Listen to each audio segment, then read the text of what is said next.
Hey, Mark, can the color of a whiskey tell us anything? Well, that's a great question, Dan.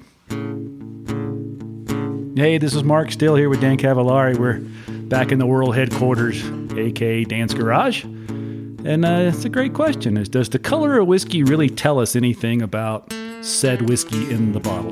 Tells me I'm probably going to drink it. You know, I think that's the first thing it should tell you is, hey, this is not vodka. This is not gin. This might be rum, but mostly it's going to be whiskey.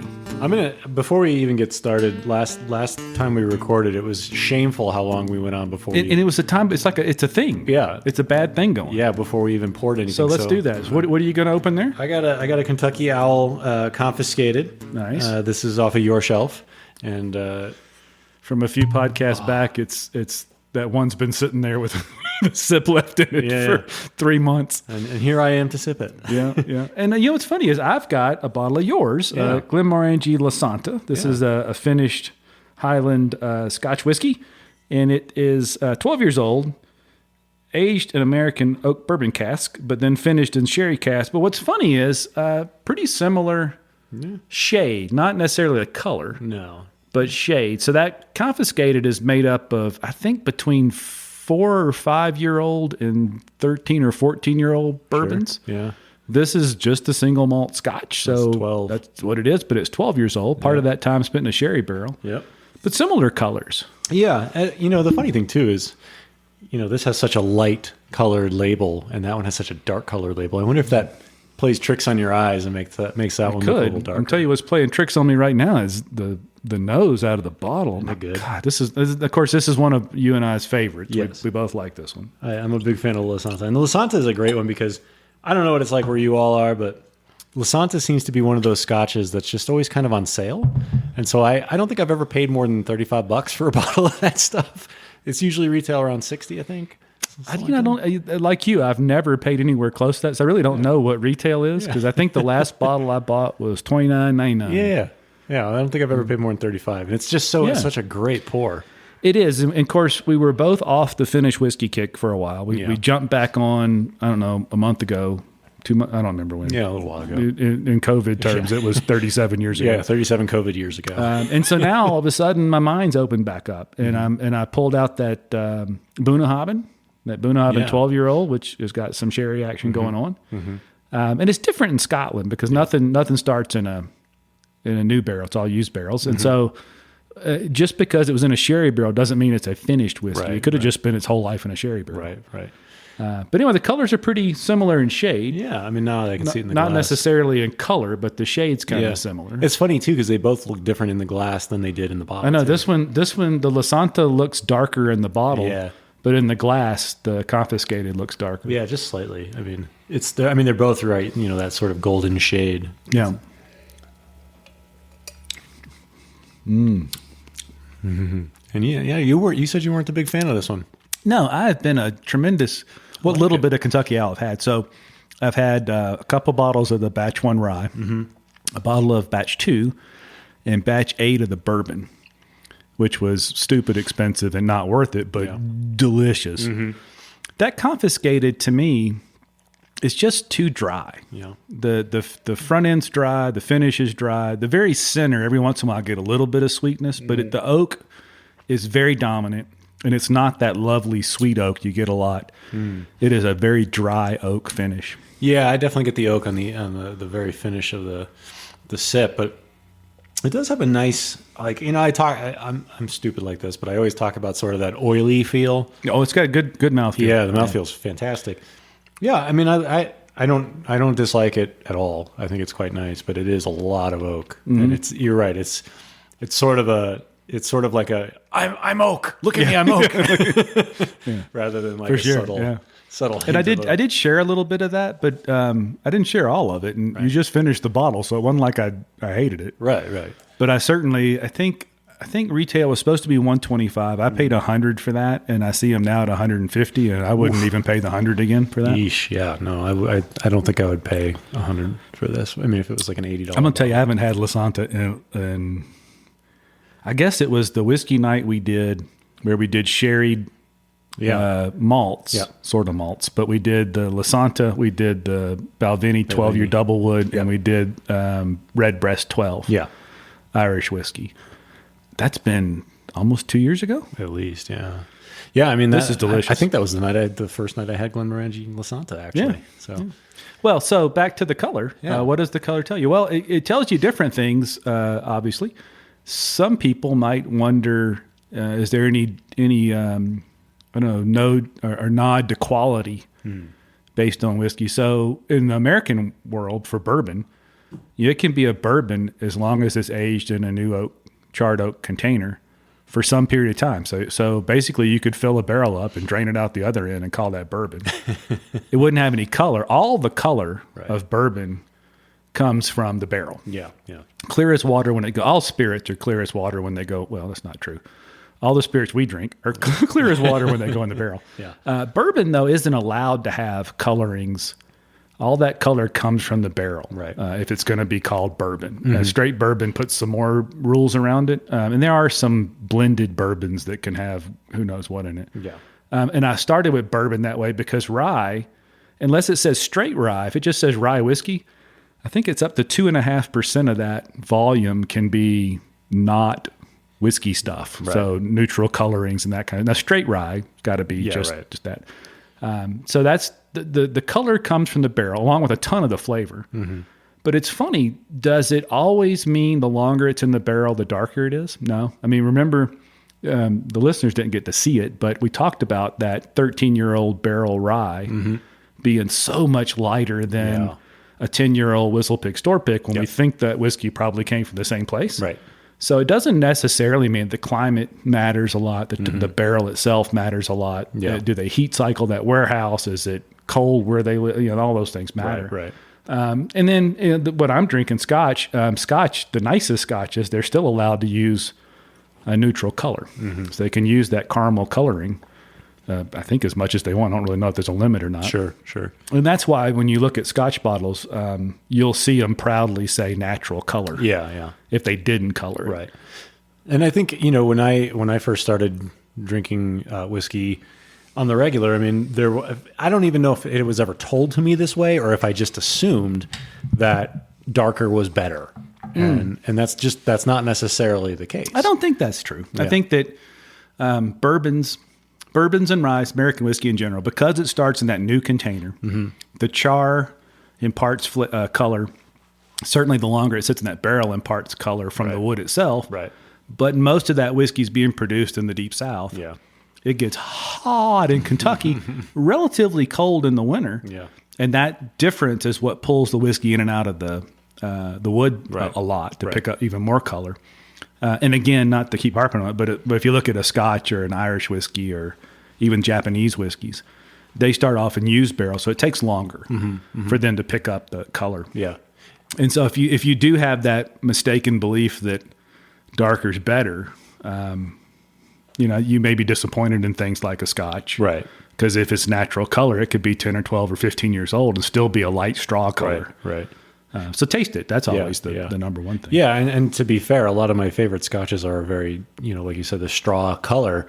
But then you get something like a Macallan 12 and it looks like a bourbon, really. It's so dark. So, again, it's not to bash either of those things. Macallan 12 is fantastic. But, something like, the Glenfiddich, which is not an expensive bottle at all, but it's a kind of like Old Reliable, very straw colored, as you said. So well, and then if you get into a 10 or 12-year-old Scotch, it spent its life in a ex-bourbon barrel, then it goes in for a year or two into sherry or port or something that's dark red. It'll pick up a lot of that deep red, coppery colors from that. But unless that label says natural color, then it's a pretty good chance they put a little color in it to make it. And they don't do it to be sneaky. They do it for consistency's sake. So it's something that's in the same line as chill filtration. A lot of American whiskeys will chill filter just for consistency because it's easier to maintain consistency. Now they also do it because of the flocking. If it's unchill filtered and below, I forget the flock point, it's like 96 proof. Then it can get cloudy. when you pour something cold, put ice in it or pour cold water in it. Yeah. So it's in that same vein of they really just want they're not trying to fool anybody. Sure, they just want to have a consistently rich looking Yeah. liquid. And if you've got a few hundred barrels you're mingling together to make a bottle, that can be tough to nail a color. So the Stranahan's tour down in Denver, Stranahan's whiskey, they do, you can go down there at their headquarters there and do a tour of their distillery. And they have this really neat barrel there that they've cut it in half, and they basically put a clear, clear plastic so you can see right in, and they have light shining through so that you can see what the barrel looks like inside while your whiskey is aging. And so, you've got this beautiful amber liquid, and then the sides of the barrel inside is black from the char. Yeah. And then, the wood itself on the outside looks like wood. It looks like oak.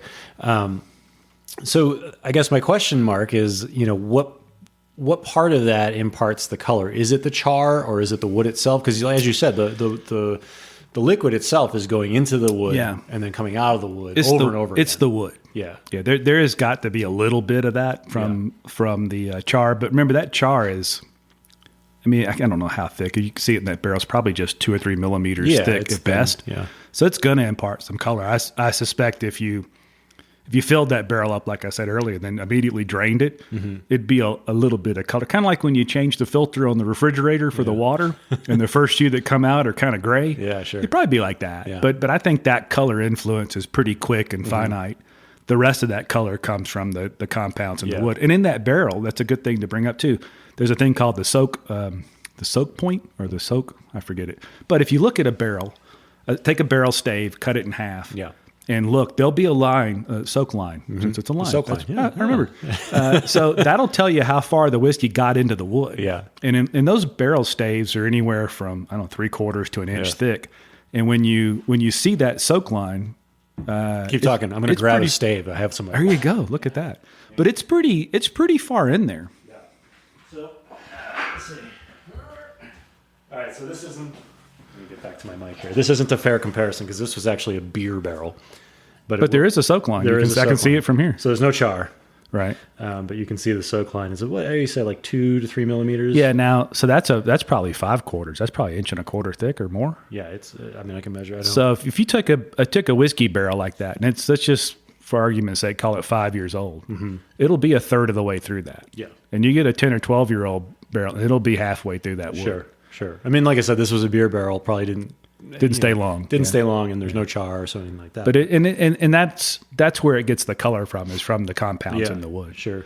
But darker doesn't mean necessarily better. Again, it could have been the environment it was stored in. It could have been the exact structure. It's all oak, but within oak, there's all sorts of grain structures that can be in there. So you get something with a little bit tighter grain. The whiskey doesn't get to work its way in and out as much. You get a little looser grain. It gets in there deeper.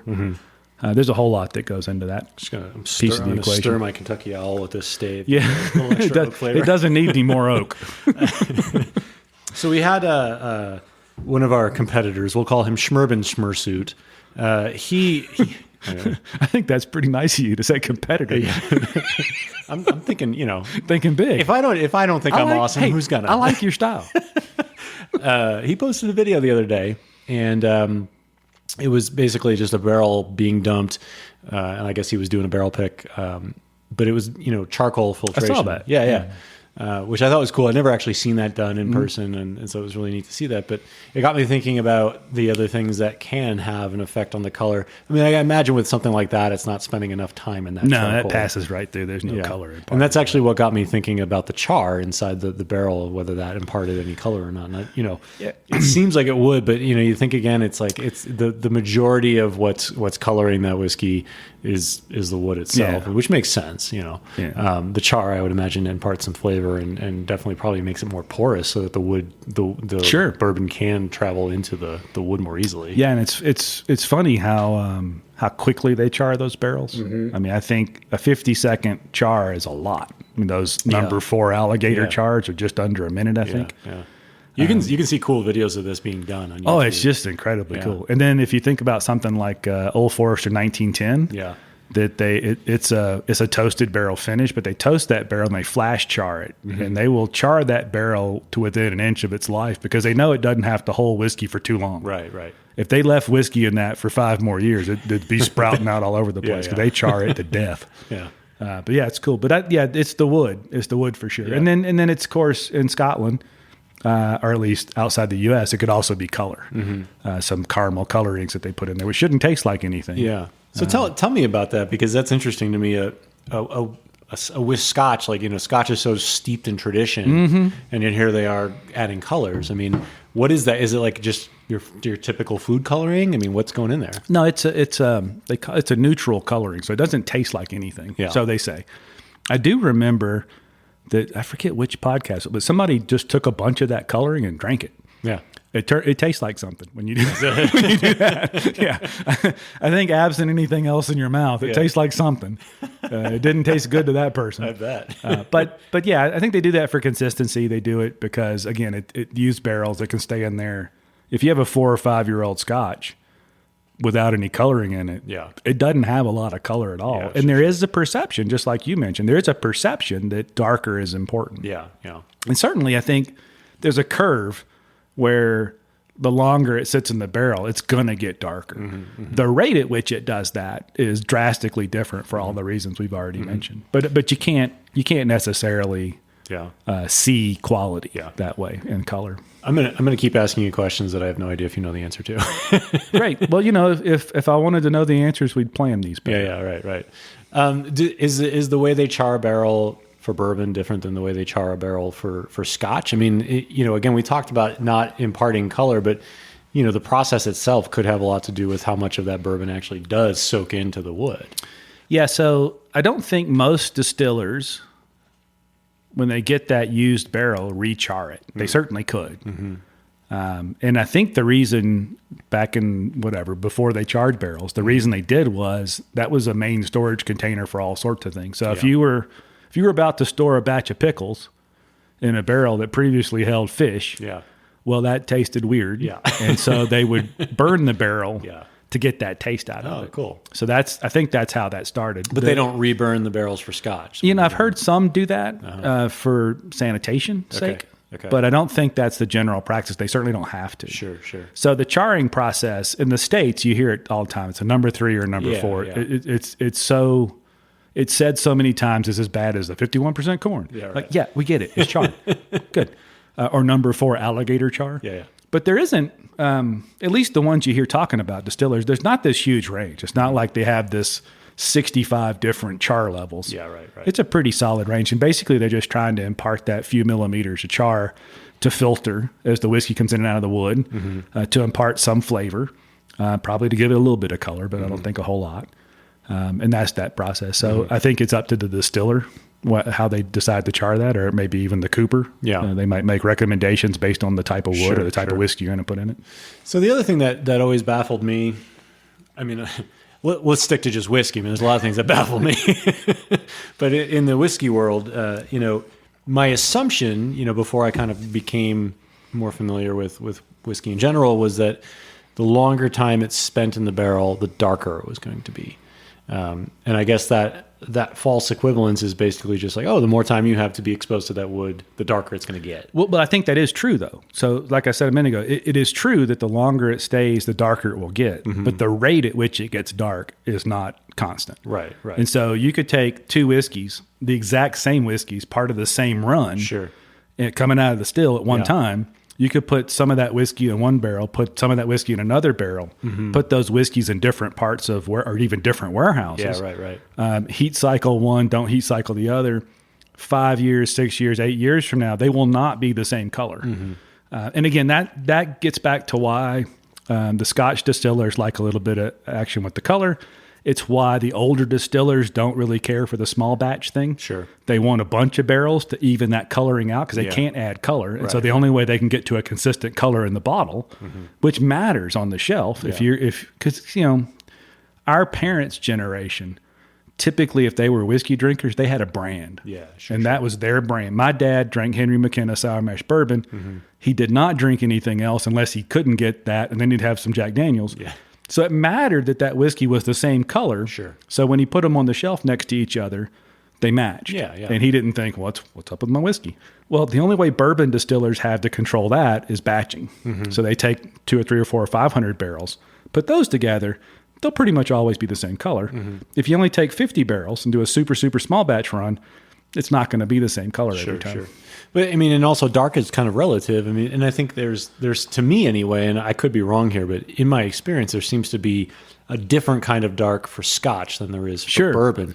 And I wonder how much of that has to do with just, I mean, Scotch is from Scotland, and so there's different, weather and climate. There's different. Well, there's sugars. Yeah. So Scotch, 100% malted barley. It's one grain. It's a malted grain. It's going to behave away within a certain range. Yeah. Whiskey, bourbon, rye, American whiskeys, corn, could be corn, wheat, rye, barley most of the time, might be some amaranth, who knows what else. Right. You can use all that. Those combinations come up with a completely different starch and sugar profile. They'll interact with the wood a different way. Yeah. You get a lot more variance. Yeah. And back to that new barrel thing, there's a lot more variance because of that. It's a lot of, by the time a barrel's had whiskey in it, bourbon in it for 5 or 6 or 7 years, it ends up in Scotland. It spends another 15 years to make a 15-year-old Scotch. There wasn't a lot left to give in that barrel. That's why it needs to stay there so long. Sure. So, the rate of change slows dramatically. So here's another interesting one. So, you and I kind of went through that phase where we weren't into anything finished, and now we're back at it, which, finished means it goes into a barrel that was something else. It was, for however much time, it was something else. Can that previous whatever liquid was in there, for example, this Glenmorangie La Santa has sherry. Can that impart some for color? sure? Absolutely, yeah. So sherry's a wine product. It's a reddish. Yep. Although it can be pretty light too, depending on the sherry. Yep. Port. Yep. If you've ever had port, really purple, it's super purpley, darky, reddy, and it definitely imparts color. And then what one of the things that turned us off of the finished whiskeys was it really felt like a lot of shortcutting going on. Somebody was buying a barrel of 3 or 4 year old whiskey. They were finishing it, which tasted like they poured it in a barrel that still had 4 or 5 gallons of port in it. Yeah, right. It tasted like whiskey punch. Yeah. That'll damn sure have some color influence because they don't drain those barrels. Yeah, that's a good T-shirt, by the way. Whiskey punch. I think whiskey punch. Yeah, and that's a double entendre. Yeah. But that I want to stop here. And another controversial thing is a finished bourbon still bourbon? Bourbon is America's spirit, as defined by an act of Congress in 1964. Right. It doesn't talk about finishing. It's got to be, you have your parameters. You can distill the grain makeup, at least 51% corn.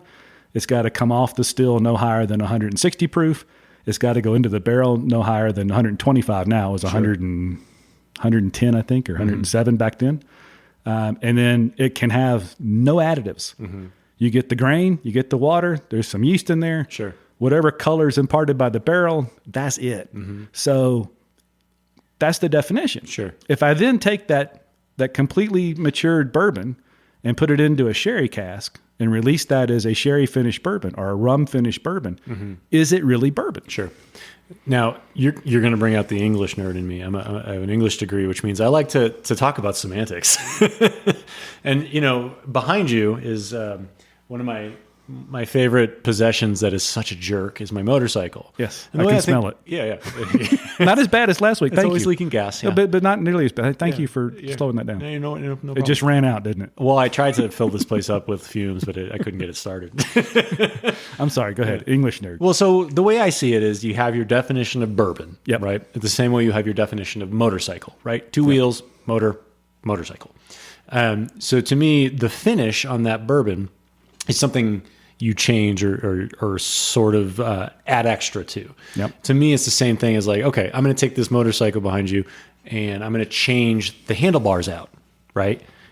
It's still a motorcycle. It just has a different handlebar, which changes the way it looks, the way it rides, the way it feels, but it's still a motorcycle, right? So in your opinion, and you would share this opinion with a very important person in this discussion, I'll tell you it in a minute. I am important by proxy. You can't unbourbon a bourbon. Right.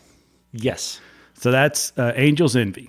So Angel's Envy only does finished products. Yeah. They do a bourbon, a rye, and some cool special. I'll drink to releases. that. I'm going to drink to that. And that's Mr. Henderson's position is it's bourbon. It's straight bourbon. Yeah. It was that way when it was bourbon. You can't unbourbon bourbon. Right. I disagree with that. Okay. I think that if those are the rules that we already said, and you go to the end of the rules where if you stopped, you have bourbon. Sure.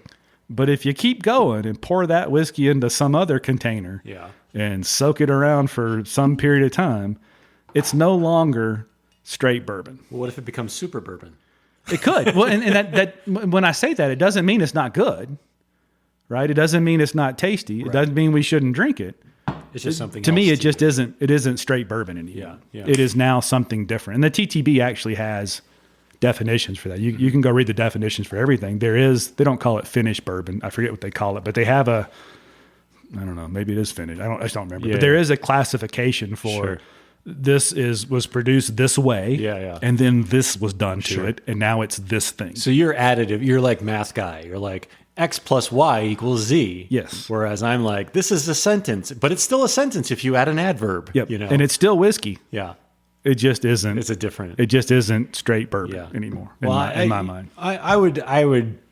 I still think, I like what you just said there, which was the bourbon. You can't unbourbon a bourbon. That wasn't my thing. That was Lincoln Henderson's thing. We'll call it yours. Let's go off it. I'll tell you what's really bad about the setup this week. Yeah. I cannot. You're far away from all. I'm more than an arm's length away from. Yeah. Whiskey. Well, can you help a brother out here? Yeah. What do you want I to? want that. I want the Russells. The Russells. All right. Oh, that was hiding. I didn't even see that. Oh, I would have had the Russells. I poured some Lasanta, so I'm okay with it. But yeah, I'm going to get into this Lincoln Road package store from Hattiesburg, Mississippi. Russell's Reserve single barrel. We cracked that last week. Right? We did, yeah. Hey, do we have a blind break today? I did not bring one. Okay. Well, so you're going to have to go into the house and get us one. I can do that. Okay. I have to think about it. Ooh, that's going to be a tough one. Ooh, I have one, I think. Oh, look, I wish y'all could see the mischievous grin on Dan's face. He's gonna mess with me. I don't know if I should do it though, because I don't. Well, all right. I thought about earlier today. I bought a 16-year-old Lefroy, and I thought about putting that in a bottle and making it the blind break and just watching your eyes melt when you went, that'd be like handing you a warm blanket. I wouldn't be able to do the second part of the podcast. I'd just be curled up somewhere enjoying that.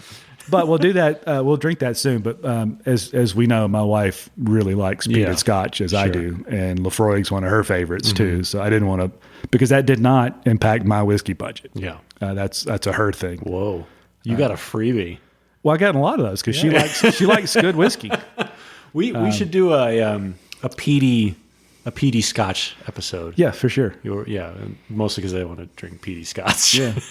Well, I told you earlier, I feel it coming back. I'm about to get all up into some peated Scotch all winter. Oh man, this Glenmorangie is so good. Yeah, I tell you what, when it was, but we were talking about if you grew up as a bourbon drinker, and you were thinking I might try some Scotch, and that was one of we listed. And I think I still want people to make that first step to an unpeated, unfinished Scotch, so they can really as close to apples or corn to barley as you can get. Yeah, apples to apple, whatever.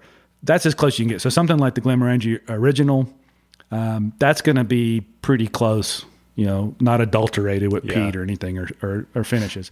But boy, right after that, get into some sherry finish whiskeys. It's a different world. Yeah, this is something else. I mean, I think I like sherry finish. I like port finish whiskeys, but I think I like sherry a little better.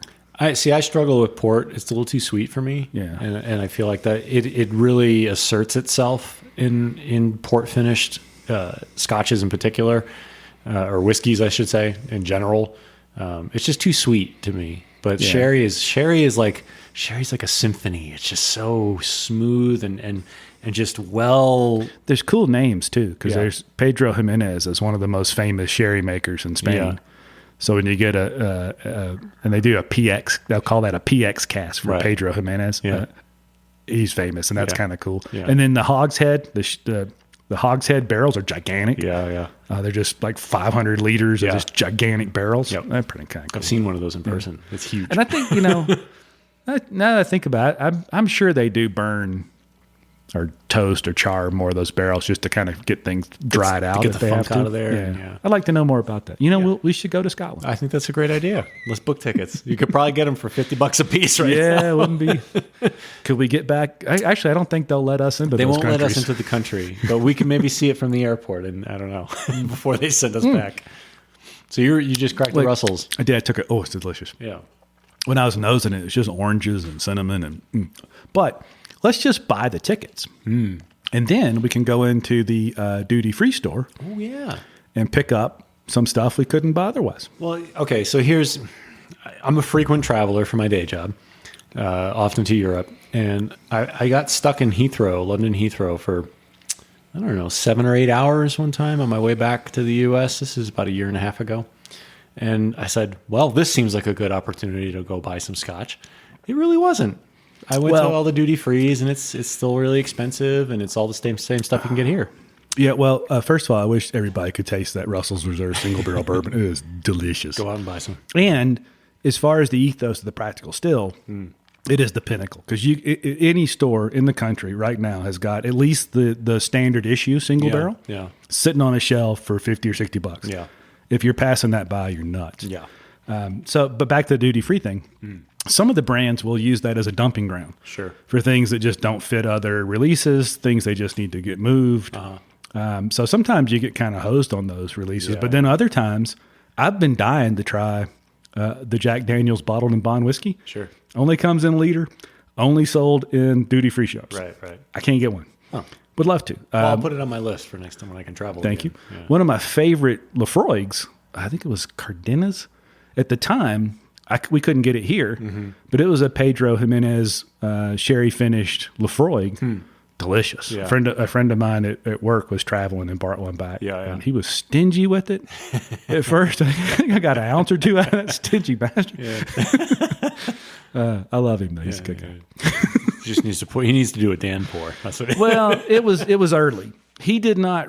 We see the whiskey addiction, and it's not the addicted to the whiskey; it's the addiction to the purchasing, and the lifestyle. Right. We see that coming long before those who haven't entered it yet. See, he did not yet realize how stupid he was about to become with whiskey. Yeah. He has since realized that, and now he's one of my.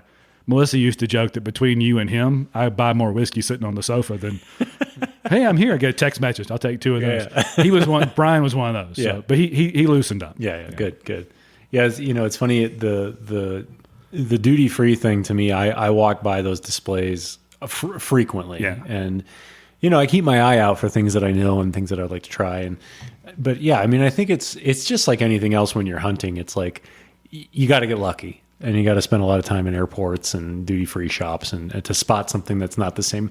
And a buddy of mine, he went to Ireland years ago, and he said he went into a pub because it was, it's an experience to go to a pub. And he said, "Give me what you guys drink here. Like I want to experience what the locals drink."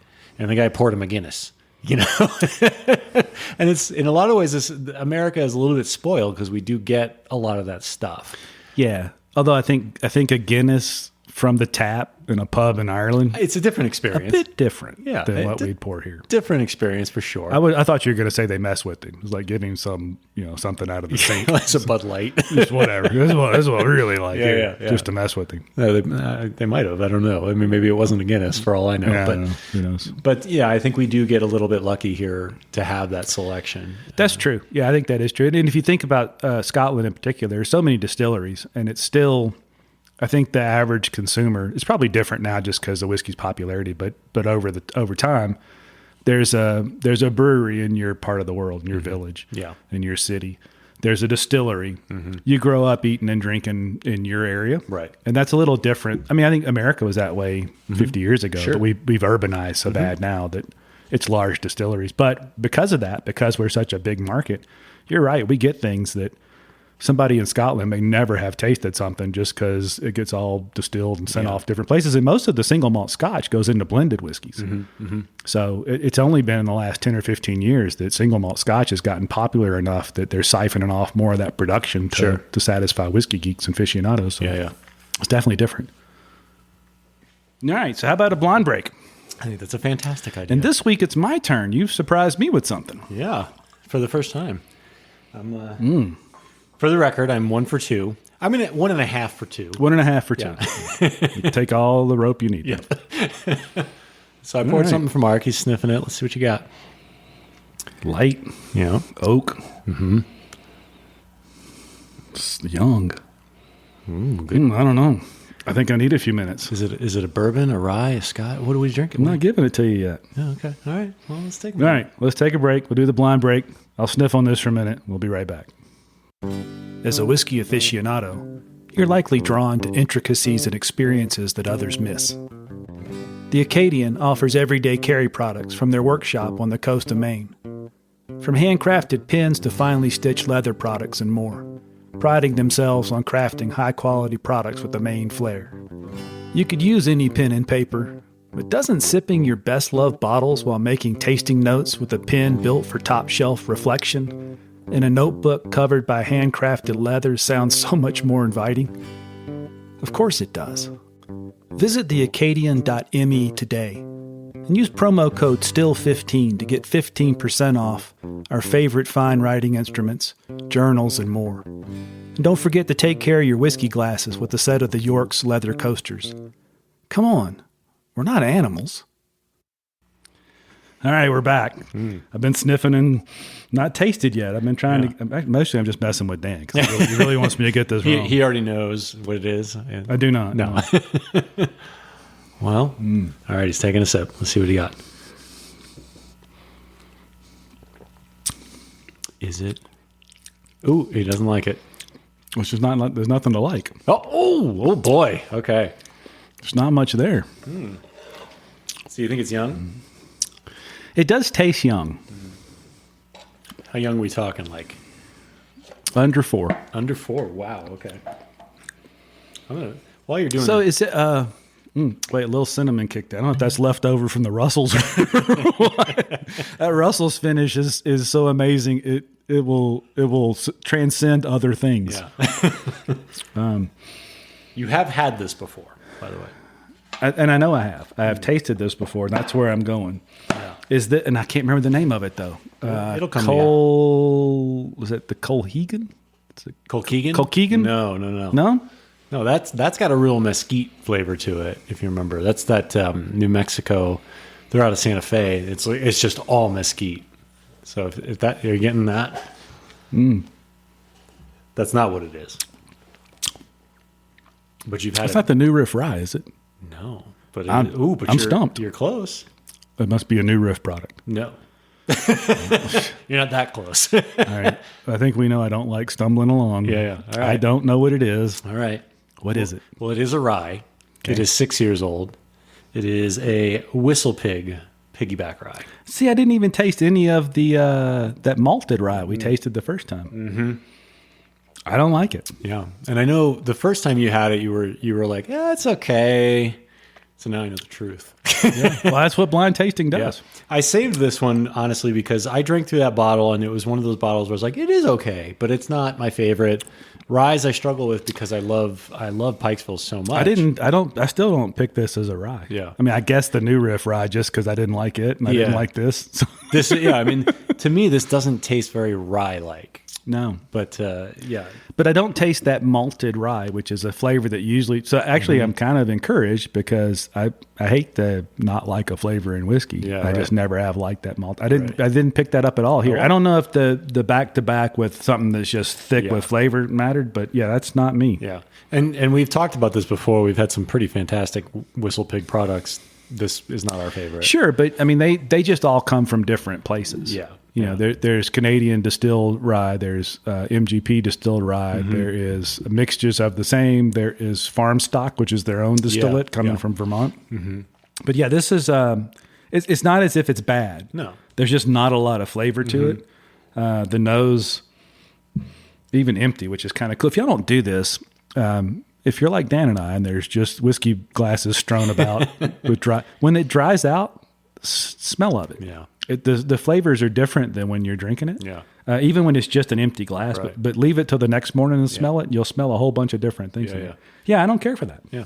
Well, we can still say you're like 0.2 I don't think I was even close. Well, you said rye, so. Only because I didn't really care for the New Riff rye. I didn't really care for this. Yeah, right. So well, I don't think okay. I was I was nowhere near Whistle Pig. I'm okay to give you 0 for 1, and I'll take 1.51 for 2. Dan, some people need those wins in their life. Well, somebody please pat me on the head and just Somebody give me some different whiskey I do like. Yeah. How about I have this Booker's if you're interested. I also have the Barrel. I want another sip of your that EWS pick. Okay. So I've raved about this. This is Dickel, 14-year barrel bourbon. It was the EWS Colorado exclusive number 5. I think this is my favorite bottle of the year. Ugh. And Mark brought his to the number 2 pick, which is also 14-year, also Tennessee whiskey. And it's kind of crappy of us to talk about these picks that if you don't happen to live here, you can't get. But remember, when we talked about these before, what you can do is Barrel does all sorts of these releases. Yeah. So first off, you can go to other Barrel releases that use well-aged, distilled in Tennessee whiskey to get this. Dickel also sells a lot of whiskey to other people. So anything, I need to really do some research, but I'm pretty sure anything over 10 years old or so out of Tennessee came from Cascade Hollow from Dickel. Mm-hmm. So you can get close to this stuff. Yeah. And if you haven't had Dickel, hell, it's probably a bigger shock to the system than trying some scotch. Yeah. I want after having the this barrel and also the Dickel the Barrel Select, I think was it the one you brought last time? Yeah. Hand Select. Yeah, the Hand Select. 9-year-old Hand Select. I've never had the Dickel bottle and bond, I don't think. Gosh, let's see. Where could we get one of those? Oh, in my cabinet. In your cabinet. Yeah. Well, I think we know you have homework for next time. Yeah, I have. I'll bring it next time. I have the 13-year-old, the first release of that. Yeah. Well, and also I think there is a lesson here is that, I mean, first of all, I don't think I've had a barrel bourbon that I haven't liked yet. They don't do bad whiskey. Yeah. And so, you're listening to us taste these specific picks that we can get only, but in your area, if they sell barrel bourbon and they've got picks, try one. I mean, yeah, and single barrel or pick or private pick or whatever doesn't mean it's better. Mm-hmm. It depends on who's picking them. And we talked about before Joe Beatrice that owns guy's got a palate, and he's got Tripp Stibson as a master distiller, even though I don't distill anything. He knows. I know Dan's hugging his bookers. That dude knows his production process, so they're not going to pick bad barrels, right? So you really can't go wrong with those, even a store pick, because they're picking, which is kind of a weird thing. Is it really a store pick if it was a pick of a company that doesn't distill anything themselves? Yeah. I don't know. It's kind of like is it a bourbon or not a bourbon thing? Right. But you can't go wrong with that. But try some of that well-aged Tennessee stuff if you want to get into Dickel. Now, if you want to say, I want to try some Dickel, and you go to the store and you buy the number 8 Dickel, that's not really fair. Yeah. That's a 80. How about the 12? The 12. I don't mind the 12. Yeah. It's a few extra proof points. Yeah. And by the 8 and the 12, do not mean age. Not the age. It's the recipe number, 8s and 12s. They also have a Tabasco one, I'm just saying. Definitely not. Don't drink that one. Don't do that. But I mean, let me recant. Do it if you want. Mm-hmm. It's just not what. Yeah, that's not what. Put it in your barbecue sauce. Yeah, do something different. But you can certainly drink those, and I don't mind the 12 at all. But it's not the same thing. One of the things about Tennessee whiskey, because in order to be Tennessee, it's essentially bourbon. It's the same rules, but has to be made in Tennessee, and it has to undergo the Lincoln County process. So off the still before the barrel, through a bunch of maple charcoal to filter it out, then into the barrel. That's the Lincoln County process. That process to me pulls out enough of the mouthfeel components that Tennessee whiskey under 95 proof or so, it's just not a lot left. There, before you get that viscous feel back, you're up above 95, 100 proof. Yeah. Then you're golden. Yeah. Those Hand Select barrels are at 103. Perfect. Yeah.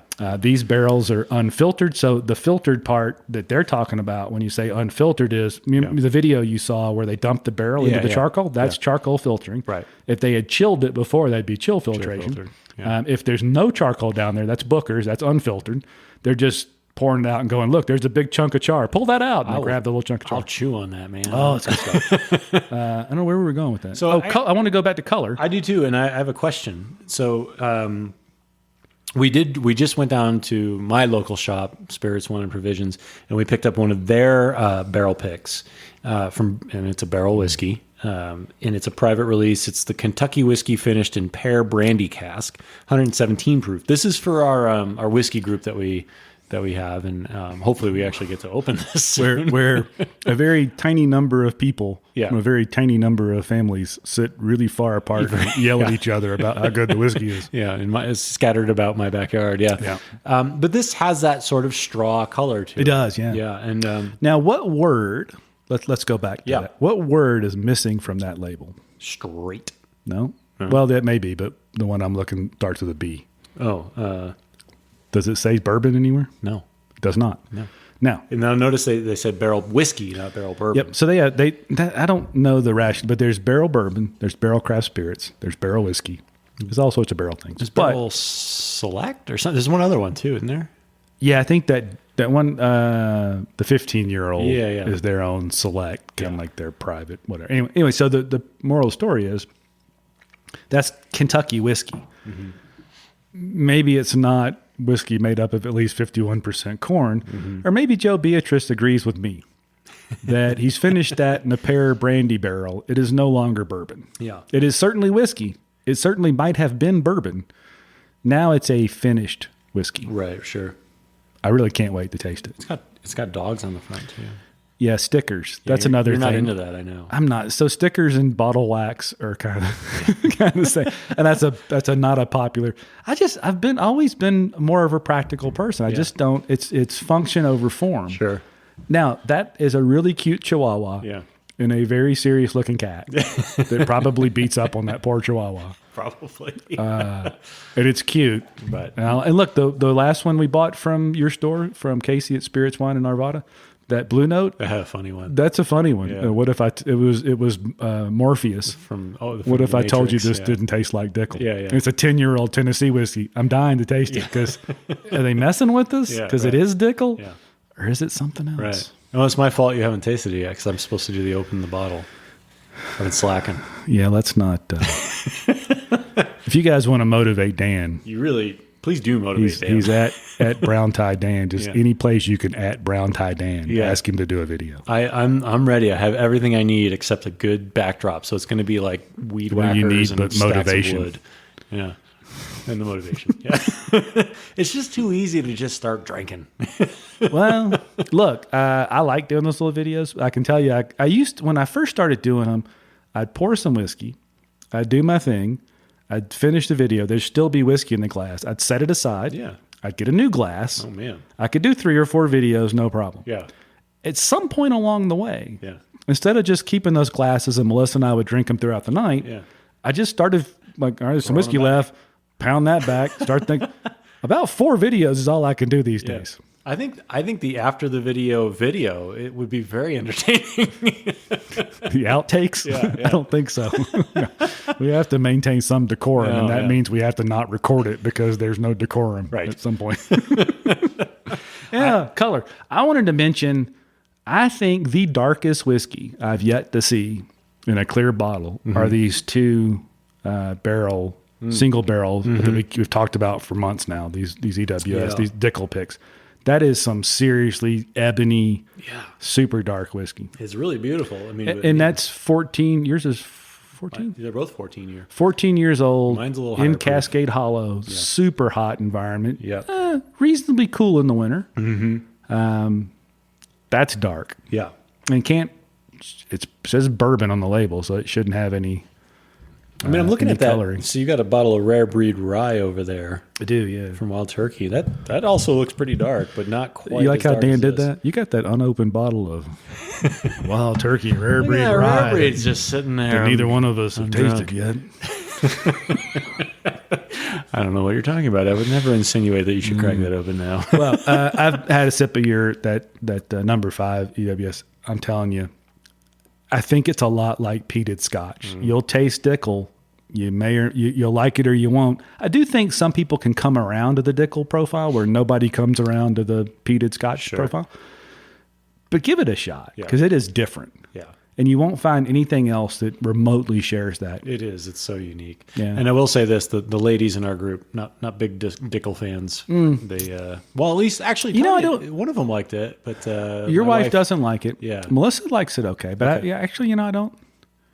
I know. I think she likes it all right. Okay.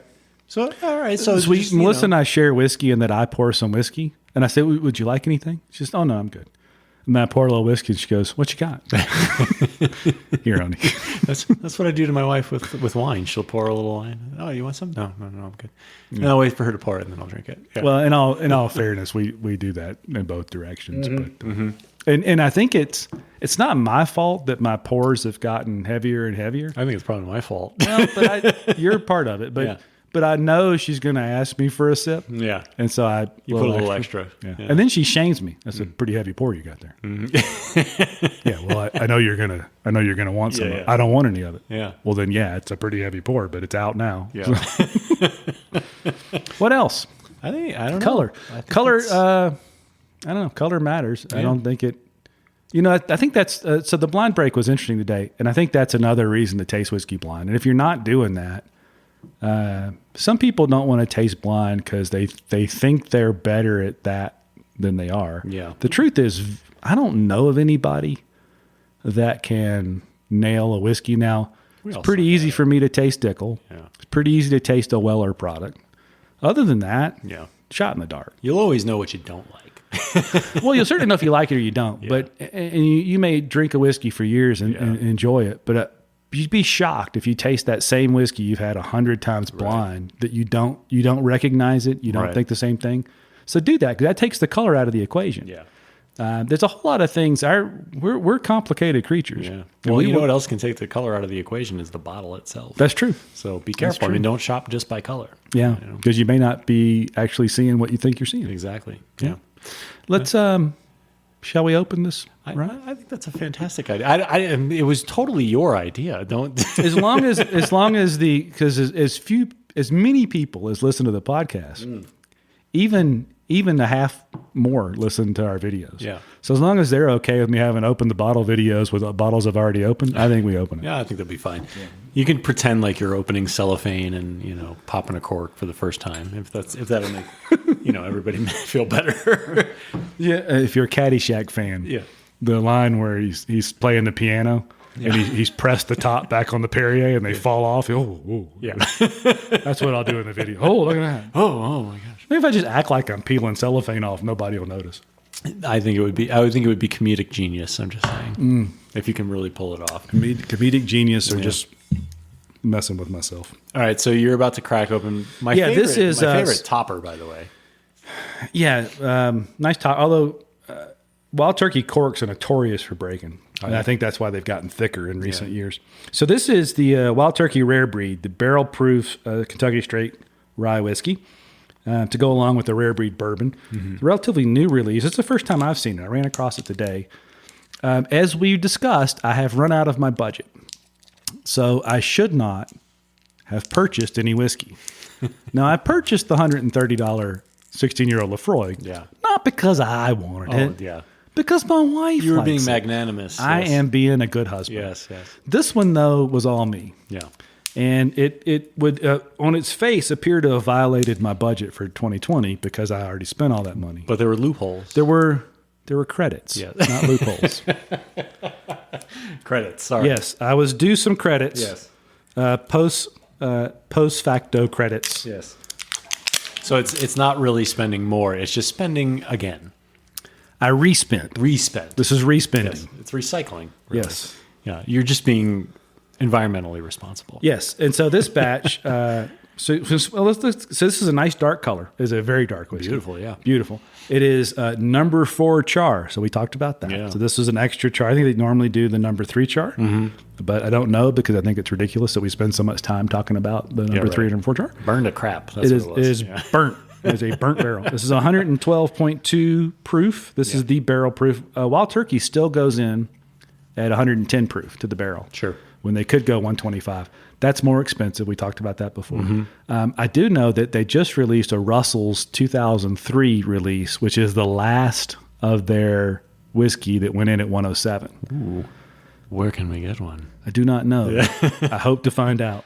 To me, that would be. If you guys notice, we don't talk a lot about allocation season because what's the point? Yeah. Whatever. Yeah. Look, I'm not turning the bottles down when they come. Yeah. I'm just not chasing them. Yeah. I would much rather get a hold of one of those Russells from 2003 at 107 proof on the barrel entry. Yeah. Non-chill filtered. Oh, I'd be all about that. Oh, yeah. I'd pick it over another Stag or something like that. Wow. Yeah. Wow. And not a William LaRue Weller because I'm a weeded bourbon homer, and that's the holy grail. I would happily take that George T. Stag. Anyway, so let's open this bad boy up. Very nice. Good cork. Very nice. We should have a cork scale. Now, Dan, last week, or last episode, they don't know how long it's been. You got the taste. I brought some of the Russells, Wild Turkey Rye 101. Yep. So this should be roughly equivalent, Okay. but non-chill filtered and barrel proof. So an extra 12.2 proof points. And for what it's worth, I tasted the 101 literally for the first time. It was the blind break last time. Yeah, and it was really good. I quite enjoyed it. And since then, I've had some out of the sample you left me with. It was very good. And this is still non-age dated, so we don't know if this is in fact any older than that 101. Oh, by the way, unrelated, that Kentucky Wild Spirit or the Kentucky Spirit, the Kentucky Spirit, the Wild Turkey Kentucky Spirit. I'm addicted. Oh, that stuff's fabulous. I'm going to need a bottle of that. I'm going to hide those. At my when house. I come over, you better because we're steal it. Well, why don't we do the humane thing? I'll just give you one of the bottles. We'll make everything good. All right, I'm fair enough. Into that. I'm into that. I mean, I only have 3 more. Only besides 3. The one that's open. Only 3. I only have 4 more Bookers left. So that is a lovely way nose. more rye on the nose than the 101. Yeah, but it's like a sweet. I don't know, sweet rye almost. Like less clove and more sugar to me. But really nice nose. God, that's good. Wow. Wow. That comes through twice and hits you. That's all rye. Yeah. That's wow. That's like second place to Pikesville. That's good. It's a little more astringent, I think. Just slightly. That is good. Yeah, that's. I don't get the dill of a lot of rye, but there's definitely a lot of mint in there. See, to me, so the nose is definitely sweeter than the flavor, I think, anyway. And the flavor is more of that like clovish flavor to me. Golly, that's good. Oh, I would buy that if I saw. What did you pay for that? Oh. I paid monies for that. Let's see. I do not know. It was on a receipt. I don't get the receipt. I don't want to know these things. Don't let me know. That's proof. You don't want proof. Yeah. I know that I got the Lafroig 16. Yeah. I got that rare breed.